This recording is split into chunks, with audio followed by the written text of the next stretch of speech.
Baik, satu langkah lebih maju dari sebelumnya kita tahu bahwa terkesan lamban penanganannya begitu ya, karena belum juga ditetapkan tersangka, tapi akhirnya tadi kita tahu semua bahwa sudah ada penetapan tersangka terhadap Barada Eliezer.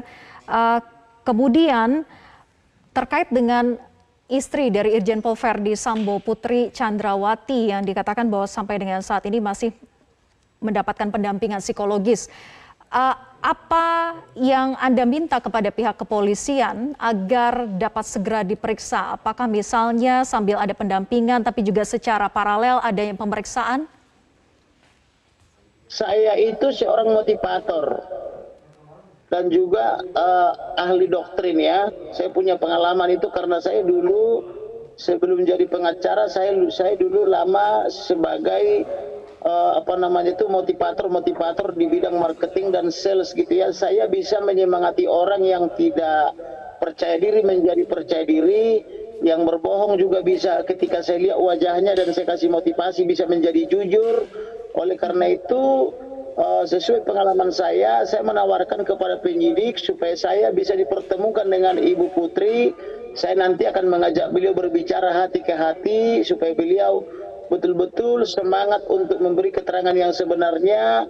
Kalau memang misalnya beliau tidak terlibat supaya terungkap dengan benar, tapi kalau beliau misalnya terlibat supaya berkata yang sejujurnya apa yang dilihat, dialami dan didengarkan begitu, daripada timbul polemik. Kasihan institusi Polri terlalu berat bebannya. Oleh karena itu saya betul-betul memohon apabila ada perwira Polri yang bisa menjembatani supaya saya bisa bertemu dengan Ibu Putri, supaya beliau saya motivasi untuk berkata sejujurnya.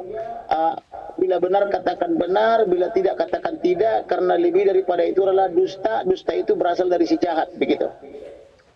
Baik, Pak Kamarudin, kita ketahui bahwa CCTV awalnya dikatakan rusak, hilang, kemudian sekarang muncul lagi. Bahkan tadi disebutkan dalam konferensi pers bahwa ini merupakan salah satu bukti yang dimiliki oleh pihak kepolisian untuk menetapkan tersangka Barada E.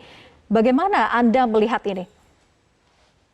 Betul, jadi memang itulah yang saya sebutkan, tindakan penghilangan barang bukti atau merusak barang bukti atau menghalangi penyidikan. Tetapi sampai malam ini penyidik belum menetapkan tersangka siapa yang bertindak sebagai petir, siapa yang bertindak sebagai penghilang atau melucuti dekoder CCTV. Maka seharusnya penyidik malam ini sudah menetapkan juga siapa-siapa itu yang berlaku sebagai petir, siapa-siapa yang berlaku melucuti atau menghilangkan barang bukti. Karena menghilangkan barang bukti dan bertindak sebagai petir dalam tanda petik itu juga dapat dipidana sebagai tindakan menghalang-halangi penyidikan dan atau menghilangkan barang bukti. Uji balistik sudah dilakukan pada 1 Agustus lalu, kemudian kita tahu bahwa otopsi ulang juga sudah dilakukan, namun juga masih menunggu hasilnya nanti gitu ya dalam proses selama 2 minggu. Apakah dengan 2 alat bukti ini sudah cukup menurut Anda bisa menyeret mereka yang memang terlibat dalam kasus kematian dari Brigadir Yosua? Sebenarnya sejak awal ketika saya laporkan atau sebelum saya laporkan pun sebetulnya penyidik itu kan bisa membuat laporan model A, yaitu penyidik mengetahui adanya dugaan tindak pidana karena adanya mati seseorang, yaitu almarhum Brigadir Joshua Huta Barat. Maka penyidik seharusnya bisa membuatkan laporan model A, yaitu penyidik menemukan adanya tindak pidana, tetapi itu tidak dilakukan. Yang dilakukan adalah tindakan-tindakan konyol, yaitu membuat laporan terhadap orang mati. Padahal sesuai pasal 77 KUH pidana, orang mati tidak bisa dimintai pertanggungjawaban. Tetapi seharusnya adalah penyidik membuat laporan model A, walaupun tidak saya laporkan dulu. Maka mereka akan mendalami perkara itu, sekalipun misalnya mengatakan itu adalah alasan untuk pemaaf atau unsur pengampunan, itu kan nanti akan teruji di pengadilan. Tetapi tidak apa-apa lah, kita tidak berbicara mundur lagi. Sekarang sudah saya laporkan, sudah memberikan 11 saksi, sudah memberikan alat bukti surat berupa rekaman elektronik dan barang buktinya pun sudah disita. Maka seharusnya sudah segera dijadikan tersangka Barada E dan kawan-kawan, kan begitu. Belum lagi ini ada riwayat pengancaman yang berturut-turut dari bulan Juni sampai dengan 7 Juli 2022 yang lalu, begitu. Baik, Pak Kamarudin, apakah Anda sudah berkomunikasi langsung dengan pihak keluarga? terkait hal ini, terutama kedua orang tua dari Brigadir Yosua? Begitu tadi ada rencana pengumuman tersangka malam ini, saya sudah hubungi mereka, tetapi untuk Samuel Pardede handphonenya tidak aktif, tetapi untuk anaknya yang pertama Bere Yuni sudah saya informasikan, kepada Rohani juga tantenya almarhum sudah saya informasikan, demikian juga kepada saksi lainnya. Mudah-mudahan mereka mengikuti perkembangan ini begitu. Ya, komentarnya apa Pak dengan sudah ditetapkannya sebagai tersangka kemudian sudah ditahan juga malam ini?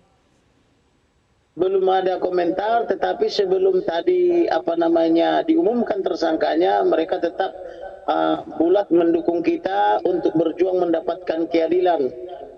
Mudah-mudahan apa yang kita perjuangkan selama ini dan kita doakan bersama-sama bisa menguatkan penyidik untuk membuka perkara ini sehingga tidak terlalu membebani institusi Polri. Biar bagaimanapun Polri ini harus kita bangun menjadi lembaga yang sangat kredibel dan kompeten, supaya lembaga ini betul-betul punya marwah dan punya wibawa, sehingga tepat dengan semboyannya sebagai lembaga pelindung, pengayom dan pelayan masyarakat sesuai amanat konstitusi, juga sesuai Undang-Undang Nomor 2 Tahun 2002 tentang kepolisian, sesuai dengan hukum acara Undang-Undang Nomor 8 Tahun 1981 tentang KUHP, junto peraturan Kapolri tentang manajemen penyidikan begitu.